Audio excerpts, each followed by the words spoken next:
described Jacksonville as a literal war zone, then it's no surprise to find out that apparently Thulio had lost around 15 friends to gun violence before he had even turned 20. In fact, here's Thulio telling his deceased friends to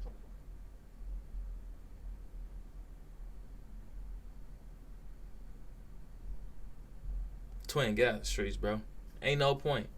I mean, I know by now he R.I.P., bro, but like, bro, 20? You wasn't even 20. Damn,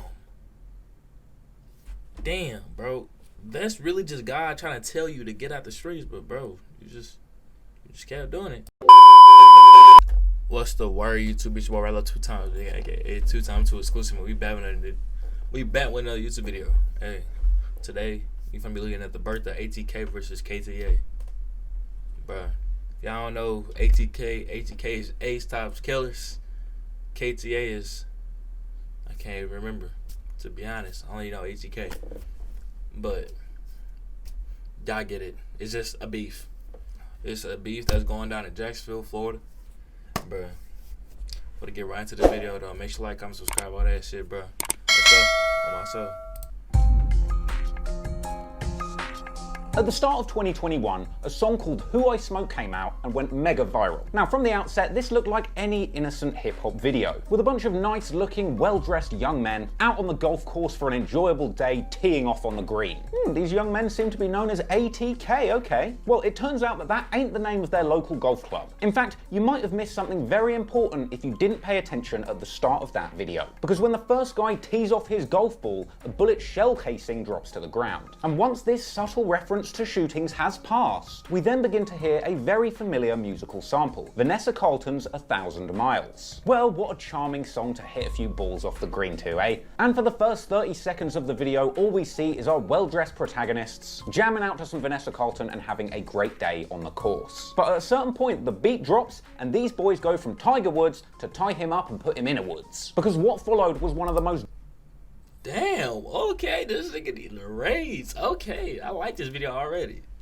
diabolical and disrespectful diss songs in hip-hop history. This song, Who I Smoke, goes on to reference around half a dozen murdered gang members, many of whom were only teenagers when they were killed. No real guns appear in this music video, only hidden and coded references to violence, like the shell casing dropping to the ground at the start, or the toting of fake water pistols instead of real guns. So the charming settings of the visuals of this music. I've never been one to back down from a challenge. Come on, bro. Get at this. Come on. Right now, I see combined with the demonic gang shit that the rappers are actually speaking about, unsurprisingly, made this piece of media go mega viral. And before you know it, it seemed like everybody on social media was singing Who I Smoke. However, very few people took a step back to understand exactly what or who these gang-affiliated golf course gophers were actually talking about. Since then, countless of hilarious reaction videos have been made to Who I Smoke, along with a handful of breakdowns which try to get to the heart of exactly why these two groups in Jacksonville have been beefing for so many years. Now, I've spent the last few weeks taking a closer look at this story, and I would say that until now, nobody has truly captured the magnitude of the wild shit that has gone down between these two groups. And after everything I've learned, I'm honestly convinced that this right here is the bleakest, darkest, and most disrespectful feud in rap, hell, even gang history. Because in many ways, the Jacksonville hoods that the boys involved in this story come from are truly some of the most dangerous and deadly in the entire world. Seriously. Twin, don't say that, cause like y'all ain't even been to Chicago. Y'all don't even know about them beefs. Y'all ain't even been to Louisiana. You can't say that. Man, them niggas get active. Chicago, St. Louis, Louisiana, shit, I say Texas, Dallas, shit get active. Seriously, some of what you're about to hear today is going to make Chirac look like Disneyland. So buckle up, pour a drink, roll a woods, and prepare yourself for one of the most craziest and heartbreaking stories that hip-hop has ever seen. But allow me to warn you people, this one is not for the faint of heart. All right, let's see on my soul. Let's see.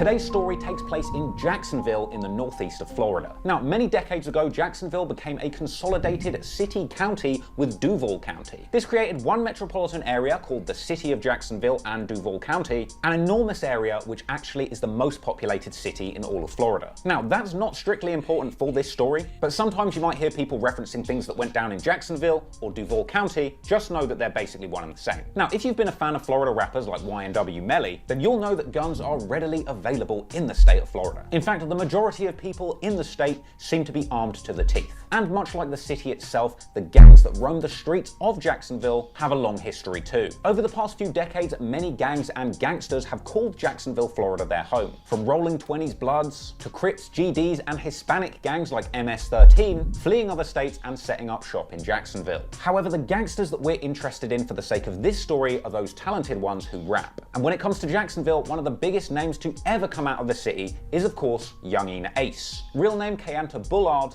Ace was born in Chicago but moved to Florida as a child. He actually started rapping at the young age of 14, finding himself rolling with a crew of rapping G's called Youngin Gang, a crew apparently founded by Flip the Youngin and Trigger Romo. They were older than me, I was younger. Oh, okay. But their name was just spelled like Y-U-N-G. So Ace, along with his Youngin Gang boys, made songs like the early track Go to War, which came along with a music video where they were showing off some heavy artillery. Hell, at one point a dude even pulls out a World War I looking rifle with a goddamn bayonet at the end. Guess these guys are in the trenches for real, for real. Now that music nigga got it. video introduced us to a few other familiar faces that were around Ace in the early days of his career. That includes Ace's blood brother Quan Quan, or 2 Times, and his close homie 23, or RJ. Now, this was Ace's first big breakout song, racking up a whopping 100k views in the first week, going on to rack up a Big Boy M. This was the song that made Ace a bona fide rapper. And despite a minor setback with Ace getting sent to jail on a juvenile charge, with his first taste for success in the music industry, Ace would continue to flood the market with music and raise his profile. So with a lot of success in the rap game and a solid reputation in the streets, Ace's circle of influence in Jacksonville would continue to grow, and over time, fans would begin to recognize the faces of people in his crew. Other people include Kobe, aka 4, Fast Money Goon, Rollo, Red Dot, D De Niro, Ray Spaz, Trey Shorty, Crazy K, Sosa, or Scotty. Now, at a certain point later, how this nigga know everybody? I can't even lie, like, gangs be having, like, hidden niggas, but, like, whole time, bro, just, he on it. I can't fake. in the story, Ace lost a few of his day one homies and would move away from the Youngin Gang, which was originally made up of Ace's day one homies more from the Orange Park and west side of Jacksonville. However, over time and as the story develops, Ace and his remaining friends from the west would grow close to a number of crews on the east side of Jacksonville, forming a new group of crews which would roll together under the name of ATK, something which most people seem to understand as standing for Ace's Top Killers, but for the record, other people have described ATK as potentially standing for Ace to Kill, Aim to Kill, or just being short for attack. So this crew, as they were known, would soon become affiliated with the Melvin Park area of Jacksonville, with several people that represent under the ATK banner hailing from there, including the supposed demon of Jacksonville, K-So. Now, we're going to learn more about this guy as the story goes on, but let me tell you, he is super scary. I'm going to do my best and not Shit, I done heard about that nigga. too high. I mean, Can't lie. By his own admission, K-So will quite literally kill for anything. I kill you if you staring at my grandpa's bowls. My mama told me chill, cause I be killing niggas. You for real? Man, for real, I be really killing niggas. I don't tell lies. All I do is stay facts. Kill any nigga. I do not care where he at. He ain't That nigga Reg too funny. Oh my soul. lying. We've also got K-So's brother, Boss Goon, ATK YBZ, and also affiliated with ATK are the crew 1200, hailing out of 1200 block on the east side, a crew which back in the day has been referred to as 187 or Out West. Now this crew is affiliated with an area running from the TIAA Bank Field to Evergreen Cemetery and up to just before 21st Street. Some members of this group have been known to represent under the S4C, meaning Spaz for Corbin, a reference to a fallen friend of theirs. And you might also see Jump Out or Cuckoo Gang affiliated with members of this group too. And hailing from this area are several familiar faces such as Spinner Benz and his blood brother Whopper Wit the Chopper, aka Ducci, as well as A-Team Michi, Bevel 5 or B5, Lil Popper, Greenlight, Lil Leaky, and Suge. So that's the ATK crew. Now How does this nigga just know everybody? Like Bro, is there a fucking roster out here or something? Like, is there a roster of gangs you supposed to look up? Like, damn. Let's have a look at their ops, KTA. Kill them all. ATK's sworn enemies That's what it was. I'm dumb as shit. I remembered that, but I just couldn't think of that shit off the top of my head. are KTA, which stands for Kill Them All. Not very friendly, that, is it? Just like ATK has its origins in the Youngin gang, it's been said that KTA has its roots in a more organized crew of OG Jacksonville gangsters called PCE, or Problem Child Entertainment. Now, this is a legit gang that was really dismantled in a 2017 RICO case. This saw over 10 senior members from the PCE operation facing racketeering charges for multiple counts of murder and firearms offenses. Now, this group had actually attracted a significant amount of attention from the Jacksonville Sheriff's Office following a tragic January 2016 incident when a 22-month-old baby, Aiden McClendon, was sadly killed after being sat in the baby seat of a car that was targeted in a drive-by shooting. The police were able to connect those bullets that killed that baby to the PCE crime organization, and both of the shooters in this case were convicted of murder. 2 guilty verdicts were read, one for Henry Hayes and one for Kwame Richardson, who were tried separately. Prosecutors say both were targeting a rival gang member when 22-month-old Aiden McClendon was shot and killed while he was sitting in a car with his mother on the city's east side. But to make things even more crazy, it's been suggested that that 22-month-old baby that was killed was actually a direct relative of Whopper with a Chopper and Spinner Benz. But anyway, regardless of that, with this kind of fuck shit going down in the streets affecting 22-month-old children, it's no surprise that the Jacksonville cops ended up cracking down hard on PCE. But growing up in the midst of the budding gang wars on the streets of Jacksonville is a young rapper by the name of Foolio, aka Julio Foolio, aka Lil Six. Now, this nickname AKA, that nigga need a retwist. Damn. On my soul. is derived from the 6 or 6 block in Jacksonville, where Foolio hails from. A territory apparently stretching from 45th and Moncrief up to Avenue B, with Foolio specifically hailing from the Hilltop Village apartments. Now, this area is the north side of Jacksonville, the area which Foolio says is also the most violent part of the city.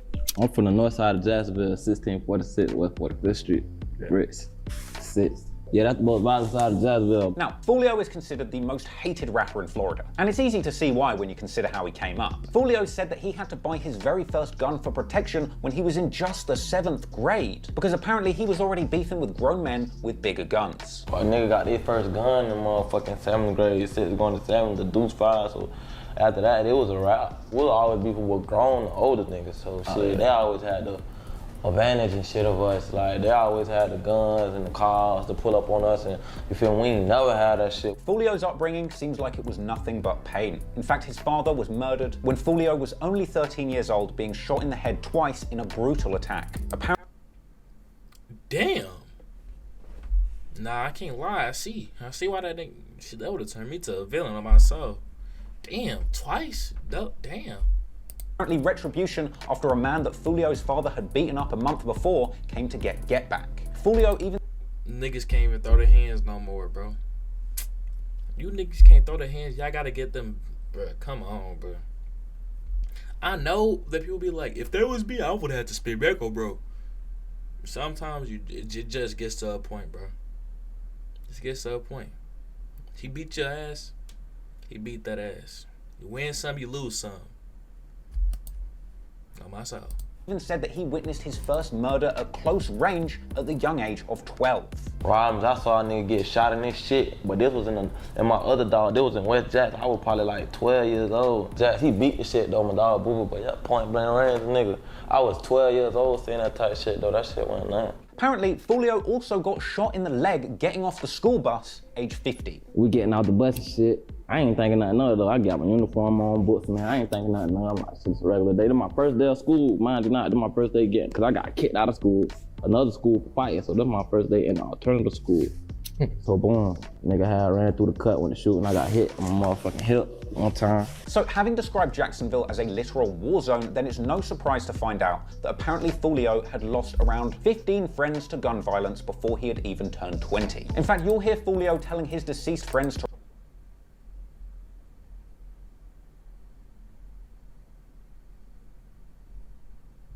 Twin, get out the streets, bro.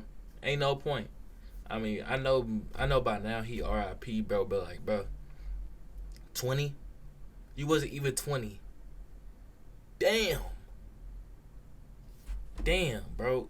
That's really just God trying to tell you to get out the streets, but bro, you just kept doing it. To rest up in his music frequently. Names like Vontae, Kendre, and Newski pop up in Foolio's music frequently, but thankfully, being forced to literally dodge bullets.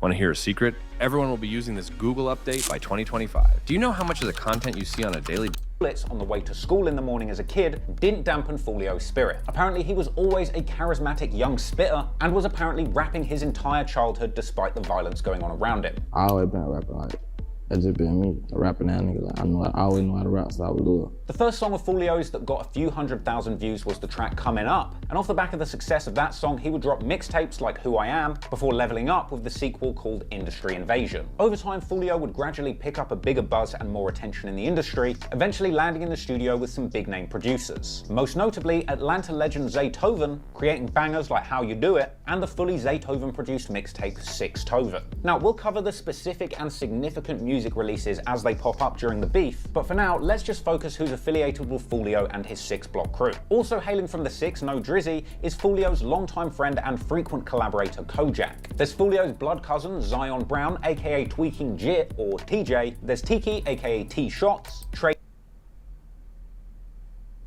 How does this nigga just know names? D, aka 8, K Shorty, Spaz 2 times, not to be confused with Spaz. I can't even lie. K Shorty, I can't even lie. Foolio definitely hate K Shorty after that interview. If y'all know him, I saw. As from 80K, Lil PD, aka 35, Foolio's Young G Bibby, and Dirk, another close friend of Foolio's who was murdered all the way back in 2014 as part of that PCE beef. So that's the majority of Foolio and his 6 Block outlined. But as time and beef went on in Jacksonville, the KTA crew formed out of 6 Block and a few other Jacksonville crews that were all beefing with KTA crews. This includes an affiliated crew from a hood called Vontaland, which includes blocks such as Callaway Cove, the Washington Heights Apartments, and Ken Knight Drive. And Vontaland is where Foolio's friend Rod K is from. You've also got A Block, which really just refers to the Arlington area in Jacksonville, an area which is geographically in the east of Jacksonville, but considered the south side by the people that live there. And now this brings us to the Y&R crew. Sometimes referred to as Dankway or A Block in the past, Y&R is an Arlington-based squad of extremely feared gangsters in Jacksonville, with many of the following members having been associated with, but for the record not proven to have been involved with a lot of the more serious altercations between these 2 crews. You've got people like Y&R Mookie, Cho, Bree, Lil Ron, Y&R Slugger T, who for the record being one of the only white guys involved. Bruh, Y&R Slugger T, didn't he go? I forgot why he went to jail. I done seen, I can't think.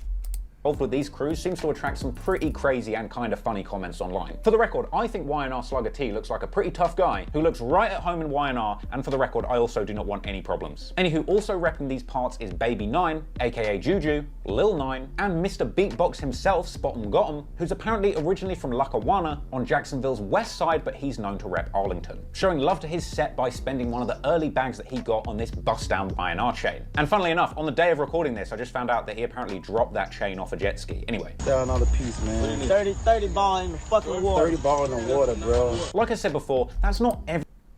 Why are you even jet skiing with your jewelry on? You don't gotta flex that hard, to be honest.